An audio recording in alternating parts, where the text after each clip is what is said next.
If we took all of the gold that has ever been mined in all of human history and put it all in one place in a giant cube here in Washington, D.C., it would look like this. Oh, this is it. I mean, it's pretty big, but I kind of thought it was going to be a lot bigger. So what's all this gold even used for? Well, 45% of it is used for like decoration and jewelry. You got necklaces, you got earrings, you've got this giant Buddha that's just solid gold. There's an old Egyptian coffin made of pure gold. Largest gold coin in the world, it's got a kangaroo on it. It's 45% of all the gold. You got a small portion of all this stuff that gets used for industry, stuff like the fillings in your teeth or electronic components that use the special properties of gold to work. But then a huge portion of all of this gold is just sitting in vaults around the world, mostly in New York and London, in the form of bars, gathering dust. Governments and investors have been on a gold buying spree lately. I mean, look at the price of gold. President Trump is seeking more control of the Federal Reserve. Gold prices soared to a record high after US President Donald Trump criticized Federal Reserve. Russia and China have been buying a lot of gold bars. And Florida is trying to make it so that gold can be used as real money again. It seems like gold is having a comeback. But actually, what I'm learning is that it never went away in the first place. Would you look at that?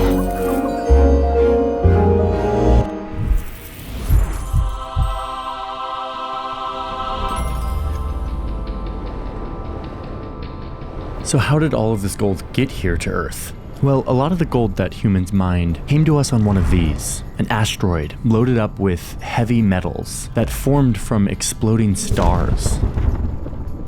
If you zoom into one of those metals, you'll see some really weird looking atoms. The electrons are moving nearly the speed of light. This absorbs the blue light and reflects the yellow and red light. Look, it's yellow. It's shiny, like the sun. No other metal does it quite like this.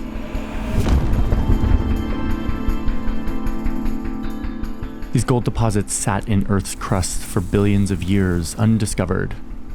Some rivers dug in, eroding the Earth and revealing these pieces of shiny stardust. It caught the eye of some humans who noticed it was different. Found this shiny rock that they dug out of the ground that they could turn into things that it didn't tarnish. It was a dense metal, but it was somehow soft and workable. It didn't rust. It was incorruptible. Was it eternal? Gold has chemical properties that have proven to be very interesting and useful to many societies across a kind of many centuries. And some of those properties have to do with its purity, some of them have to do with its malleability, some of them have to do with its indestructibility, and some of it has to do with its aesthetic intrigue. From China to the Andes, people independently fell under gold's spell, at first for decoration and celebration of their rulers and their gods. Indian healers made medicine with it. To the Inca, gold was the sweat of the sun. They covered their temples and adorned their faces with it. The Greeks made statues. King Solomon plated his temple with it. And 6,000 years ago, this guy was buried with a gold bracelet, with beads, with a scepter, with a sheath. Oh, and not for his sword, but for his... Yeah, I mean, I guess it was pretty valuable stuff. Chinese emperors ingested gold, trying to become immortal, which, spoiler alert, doesn't work. But as humans gathered in larger and larger groups, empires grew, they became greedy and hungry for more land, the story of gold starts to evolve, helping kick off one of the most significant psychological inventions humans ever came up with, the invention of money. It's a commonly accepted medium of exchange that many people are willing to accept it. In early societies, one of the most common things was cattle. Yep, we're talking about cows. We'll get back to gold in just a sec. Let's go inside the human brain to see how money evolves. So yeah, instead of just trading something I want for something you want, humans started settling on commonly useful things that they could carry around and that would be valuable to most people. Historically, lots of objects have served as monies. You got barley, salt. Cows were something that many people needed for food. They were transportable because they could walk. They were pretty easy to maintain because they eat grass. This is the most obvious version of money, something that is practical and useful. It'll help you survive. But they also have drawbacks. Cows don't make good money. That's a weird sentence I never thought I would say.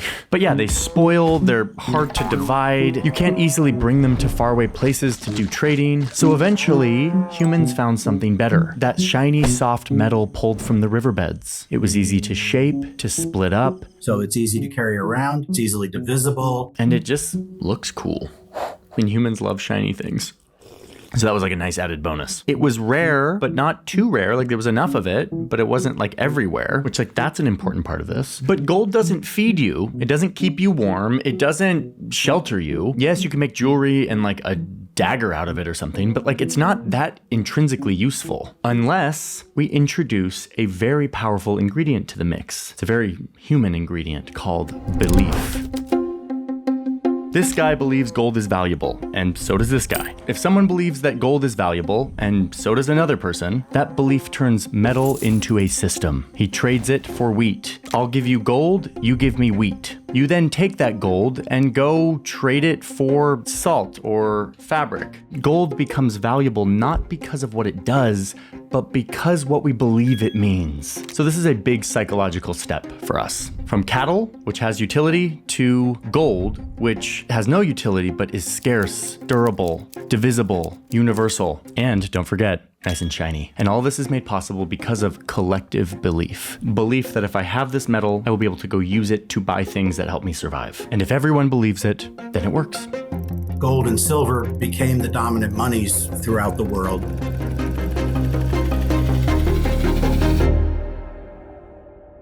If collective belief can turn metal into money, as a collective, I believe that we can change a broken media ecosystem into something better. Me and my team have been working on a new chapter trying to build a place for community-led journalism. You can join the waitlist at newpress.com to get early access as soon as it's ready. But for now, we're talking about gold. So the belief in gold spreads throughout the world a few thousand years ago, not just as a thing that we do to worship the gods, but as a means of trade, a currency, a money. This also happened with gold's forgotten cousin, silver. Poor silver. It just didn't get those fast-moving electrons to make it shiny.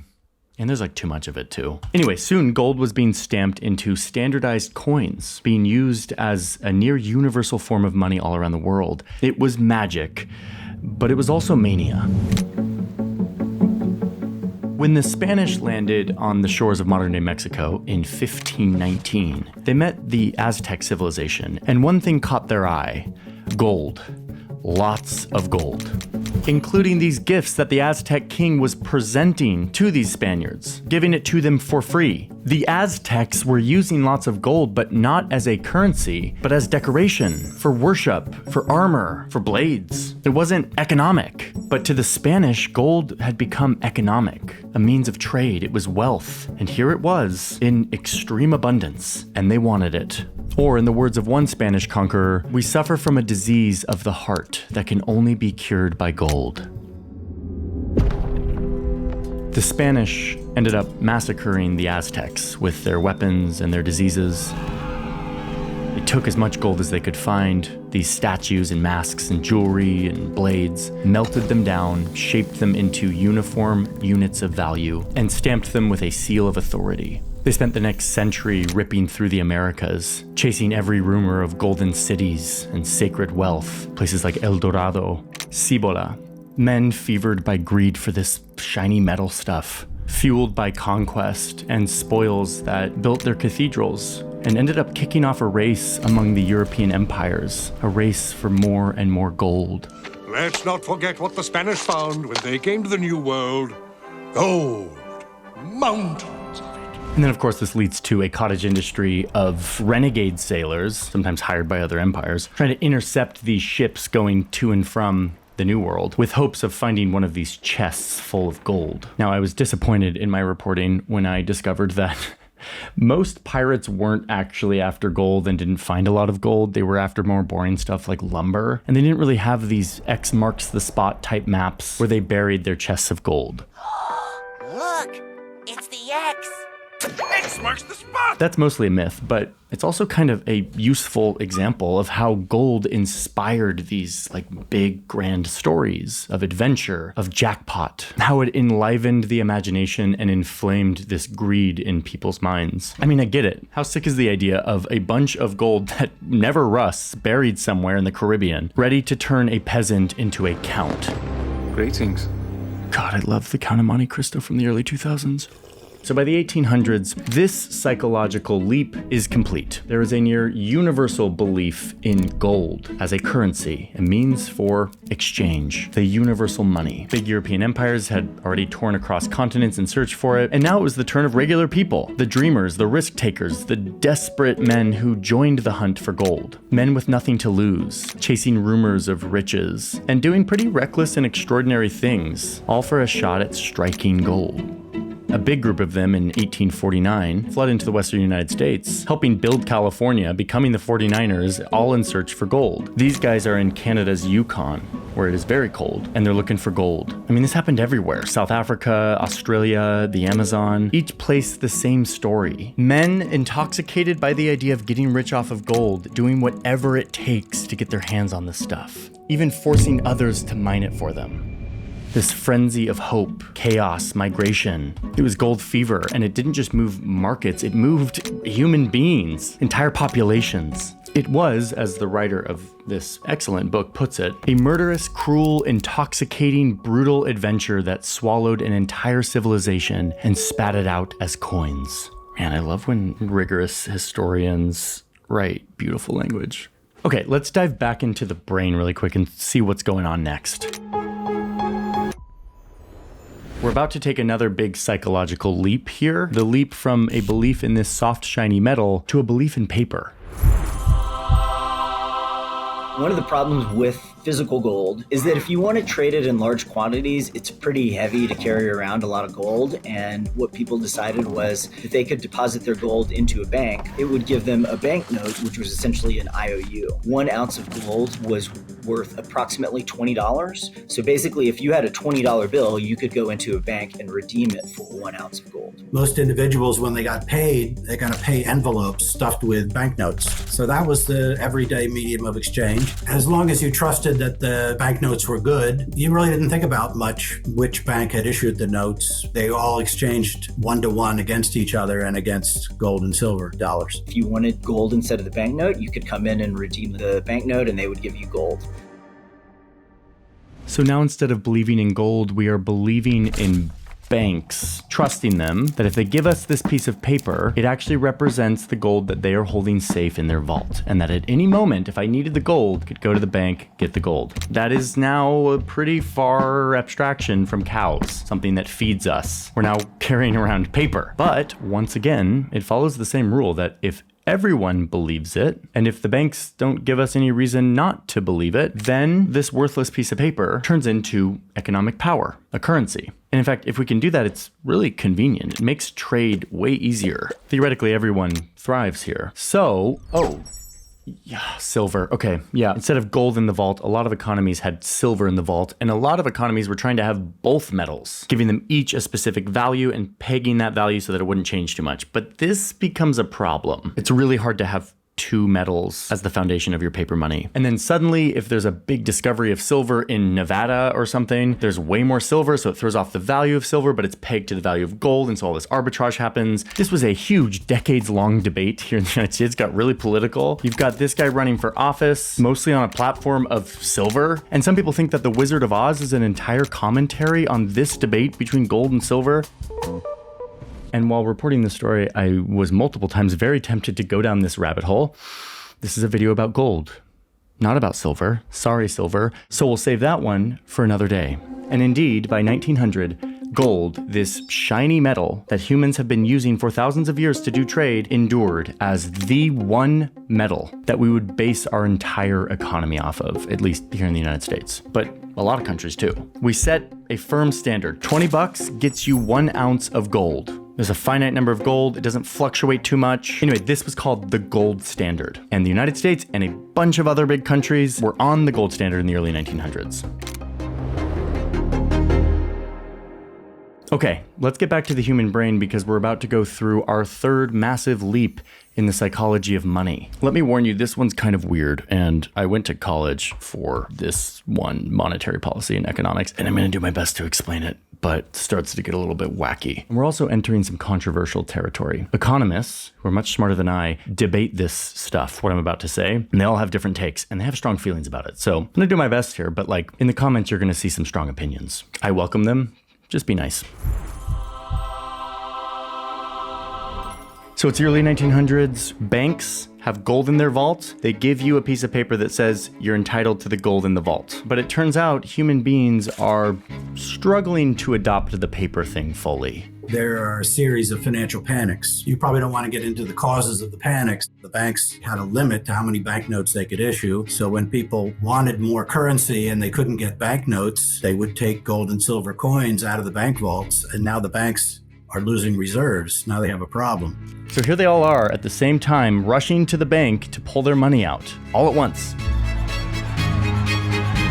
This is not good for an economy that grows when you give banks money to lend out to other people and trust that not everyone's going to try to take it all out at the same time. We made a whole video about this, how modern finance and credit works and how that multiplies the money supply in these weird ways. You can check that out. But for now, just look at this picture of a bunch of people on Wall Street trying to get their gold out and know that this is not good for the economy. So the US government decides that having all of these decentralized private banks who are giving out paper money is just too prone to these vulnerabilities, to everyone going and taking all the money out at the same time. So they decide to make one bank to rule them all, aka the central bank, aka the Federal Reserve, aka the Fed. We're just gonna call it the Fed from now on. Why did the US government decide they needed to centralize this around a single bank? It's a federal institution that will cope with potential panics and shortages of currency and shortages of bank reserves. The Fed would be the big bank that would be given a bunch of power to set the rules for the rest of the banks. By issuing more currency when it's desired. Now, it was still technically pegged to the gold standard, but a huge difference was now you couldn't just go to the bank and exchange your paper for gold. And the Fed would be in charge of controlling how many of these banknotes were floating around the economy. And so in the United States, we have the Federal Reserve that is the monopoly provider of dollars. Which in turn determines how the economy works, how people spend money, how people borrow money. And their goal at first was just to make sure that this doesn't happen again. Look at this fancy machine that the Fed has. Not a literal machine, this is completely symbolic. Don't overinterpret the analogy here. So to be clear, we're still on the gold standard at this point. It's like 1913 or something. Every 20 bucks is pegged to an ounce of gold. But now the Fed has all of these levers to play with. These levers that invisibly incentivize people to borrow money, it's the interest rate, to spend money. And with their new power, the Fed starts fiddling around with all of these levers. Hey, look, if you lower the interest rate, more people will borrow money, they'll spend money, they'll start businesses, more jobs. Many critics have said that they kept interest rates below where they should have been. They made credit too abundant, and so you had an overinvestment boom in the 1920s that, although there were genuine investment opportunities due to technological change, electrification, the automobile, things like that. Wow, look, it's an economic boom. It's the roaring 20s. The stock market just quadrupled in 5 years. Times are good. Thanks in part to the Fed pulling some of these levers. Though this, like many assertions I'm about to say, is kind of debated. Try not to get sucked down the economic debate rabbit hole here. So things were good in the 1920s, maybe a little too good. Uh-oh. The Fed over-amplified that boom and raised it to an unsustainable pitch.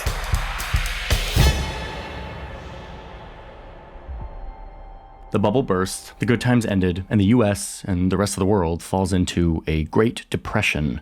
The money supply in the early years of the Great Depression, starting in 1930, there are bank runs that drain a lot of the gold out of the banking system into individuals' wallets and under their mattresses. Again, we made a whole video about what recessions and depressions are. Check that out. Okay, but watch what happens here. One of the very important levers that the Fed has on this symbolic machine is to put more money into the economy. And they do this through a bunch of different indirect mechanisms. But the result is there's more money to go around, and borrowing money is cheaper. They can make the interest rate go down. So it's like, doesn't cost that much to borrow money. During the Great Depression, most economists agreed that the Fed should have done this. So why aren't they using this? It's the Great Depression. People aren't spending money. People are losing their jobs. Lower the interest rate, get more money into the economy. But look, they can't really do that very much. The money supply is fixed to gold. If the Fed started to issue more notes, it could reach a point where it was constrained by not having enough gold to back them.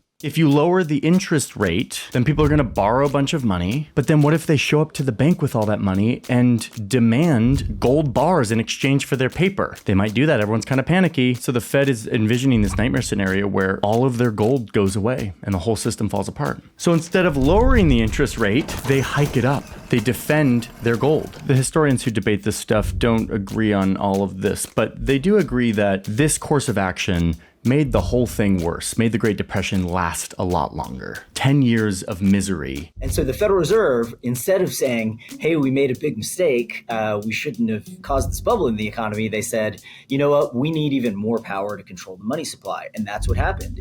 That resulted in the president coming out and saying, hey, the gold standard really just screwed us over. We weren't able to pull all of our levers because we were pegged to this obsession with being backed by gold. So let's be done. Enough is enough. We need flexibility in a crisis. And if you want to go way down the technical rabbit hole, look up the unholy trinity. That's a very technical explanation of what's going on here. All the sources are in the description, as always. So it's 1933, and FDR comes out with an executive order saying that Americans need to turn in their gold bars in exchange for flimsy dollar bills. And the government could now print as much or as little money as they wanted to guide the economy's behavior to keep it humming along and hopefully keep prices stable. Now, you don't have a finite thing called gold. That is like, there's only so much of it, because now you just have an infinite thing called dollars and a central bank who can effectively print as much of it as they want. The more they print, the less each is worth. So prices go up.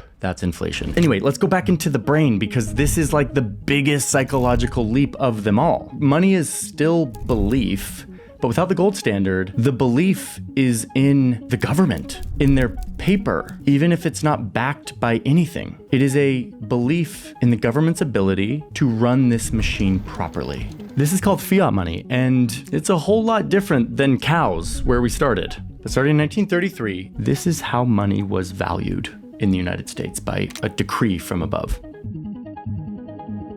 Now, full disclosure, I went to Brigham Young University, studied econ, and studied under a school of thought that was very much like pro-Fed. The Fed and fiat money is sort of like the best thing we got going. It makes mistakes sometimes, but like it's better than the gold standard.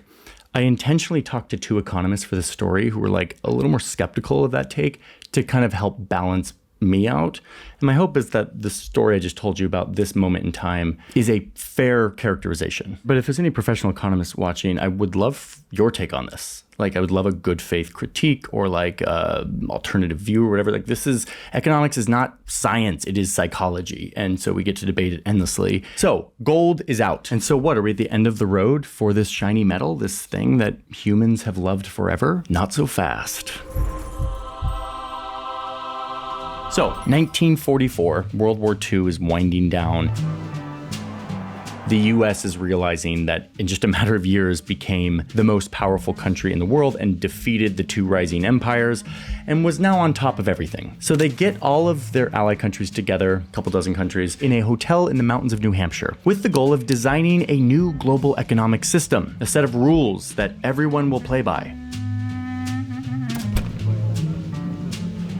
And the US, of course, takes the lead on what this system will look like. They propose that instead of creating some universal global currency, as some were proposing, the world should instead opt for the US dollar, to become the universal, globally accepted currency that everyone else's currency would be like attached to. And the rest of the countries are like, seems kind of sketchy that we're just trusting you and your dollar. And the US says, okay, but remember, all of our dollars are still backed up with gold. Normal citizens can't turn it in for gold, but we promise to you countries that all of your dollars can be turned in for real gold bars, $35 per ounce. You can come to us and exchange them for gold whenever you want, and we'll promise we'll keep it in the vault. Speaking of the vault, look at our vault. This is Fort Knox, it's in Kentucky. This is where we keep our gold, and we have a lot of it now because a lot of you all, world, gave us your gold in exchange for weapons we made for you during the war. So the dollar is king, and we'll back it up with gold. Take it or leave it, guys. And they indeed took it. And the dollar became the king of global trade and investing, and gold was once again at the center of our concept of money, but not for long. Turns out the US couldn't keep its promise to back up all of its dollars with gold in its vaults. They were printing more money, they were giving it out, and the world catches on, and some countries get kind of pissed. Until finally, there were so many dollars that they started to redeem them, Germany and France in particular. Like France apparently sends a Navy ship in the 60s to show up to New York to be like, hey, we're gonna give you our dollars, we want our gold. And the Treasury ran out of gold, and we shut the gold window in 1971. I have directed Secretary Connally to suspend temporarily the convertibility of the dollar into gold or other reserve assets. And finally, the president at the time, who is President Nixon, comes out and is like, okay. Yes, we don't have the gold anymore. You got us. But guys, come on. Be reasonable. We're all used to using the dollar by now. The whole global economy is used to this. We're America. We've proven that we're stable. You can trust us. I mean, look at our economy and look at our military. We are safe and stable. Use our currency, invest in our government, and you can sell those bonds whenever you want. We'll give you dollars and you can use that to buy like oil and whatever you want in the global economy. We promise we're good. And the world, without much choice, was like, okay, fine. And just when we thought we couldn't get any further away from cows, here we are. Our concept of money takes one more bonus step to here, where so much of the global economy runs on a currency that is built off of collective belief in a story, in a system, in an S with a line through it, in 19 people who sit in a fancy white building in Washington, D.C. and try to accurately predict the future and make decisions, to pull proverbial levers, to ensure that the dollar doesn't lose its value in all of our minds. So have they done a good job? Well, a lot of people say yes. People from the Fed would say, look, we've done a great job. You know, the Federal Reserve is better than putting this into a private market like we had before the Fed. That being able to create new money in the economy helped us recover relatively quickly in the 2008 crash or during COVID. But a lot of people say no, that the Fed does a terrible job. But I think the evidence says that actually they have not done very good. You know, the Fed basically caused the Great Depression. That inflation is out of control and that the people running it are never faced with the consequences for not doing a good job. Several economists I talk to think that it's a lot of power to put in a government agency that isn't incentivized by the free market. But most monetary economists, the people who study this stuff, like the vast majority, think that, hey, the Fed's not perfect, doesn't get it right all the time, but like this is the best version of a modern complex economy, and it generally works. What you described as the Fed has made some mistakes, but we can't imagine living without it, that's probably 90% of the econ profession, or maybe higher. But everybody now has grown up in a world where it's hard to imagine what things would look like without the Fed. And it's especially hard to imagine once you're on a fiat money standard. If you're on a fiat money standard, somebody has to control the quantity of fiat money. And if it's not a central bank, how do you do that? I'm actually not going to have an opinion on this. I'm still kind of making up my mind. So let's wind this video down by getting back to the central question at the beginning that we started with, which is, why are people buying gold again? Why is this happening? The price of gold is near an all-time high. Have you seen the price of gold lately? Gold is up more than 13% this year. So since we've gone totally off the gold standard since 1971, and in fact, even before that, people have started holding gold as a hedge against inflation. Despite all of these mental leaps and these vast abstractions of economic value, here we are, turning back to gold. First off, foreign governments never got rid of their gold. The US still has huge stores of thousands and thousands of tons of gold in Fort Knox and other facilities. And so do a lot of other countries. A lot of countries store their gold in the United States, in New York City, in this gold reserve that is buried like 50 feet into the bedrock of Manhattan. And it just sort of sits there, gathering dust and being a little reserve, a just in case type of thing. But a lot of regular people, investors, buy gold too, whenever they start to feel a little bit sketchy about the big psychological bargain they've made with the government. All of this is pretty, actually, kind of squishy. It's very mental. All of this requires us to believe, but over here really requires us to believe. And even trust a US government and an economy. And recently, that trust has been waning. America has rival nations that are trying to get the world to stop trusting the dollar. They want to replace it. They don't like how much leverage it gives the US. The US economy and government have also been kind of all over the place recently. The stop and go of tariffs from the Trump administration's first few months in office got people really spooked. Like, can we trust these people with our entire sense of value in our currency? And now that Trump is attacking the Fed and threatening to control it, people are turning to gold in a bigger and bigger way. And at least for now, while I'm recording this, there seems to be some trepidation about people believing in the dollar. So that's why you see this kind of going back in time on the psychological leaps. In the last few months, well, since the start of the Trump administration, there's been a loss of faith in the dollar vis-a-vis other fiat currencies. People are worried inflation may go up, either because of real shocks like the imposition of tariffs. So people are rushing to other stores of value that don't rely on a central government. The shiny metal, gold, is one of them. But there's another currency that people are opting for that kind of looks a little bit like gold, at least mentally. Bitcoin is essentially the new gold. It's becoming really the true digital gold. I think a lot of young people are comfortable with digital assets and digital currencies and would switch over to Bitcoin or something different. Either one of those things would provide a check on the Federal Reserve because people would have an alternative and the Fed would know that if they created too much inflation, people would switch over. Bitcoin and other cryptocurrencies may represent a future path for this psychological journey of money that we've seen here, but it seems to be too early to tell. But it does seem like we are entering a new chapter on this journey of our sense of value and currency and trust and belief. I'm not sure what it's going to look like. I don't presume to know, but as we've seen in this story, I think it's a pretty good guess that no matter what happens next, no matter what we invent with crypto or whatever, that shiny metal, that thing that has fascinated us for thousands of years, the thing that can be divided and stored and doesn't tarnish and that shines like the sun, gold, I think, will always remain in the background as this thing that we turn to when things feel uncertain.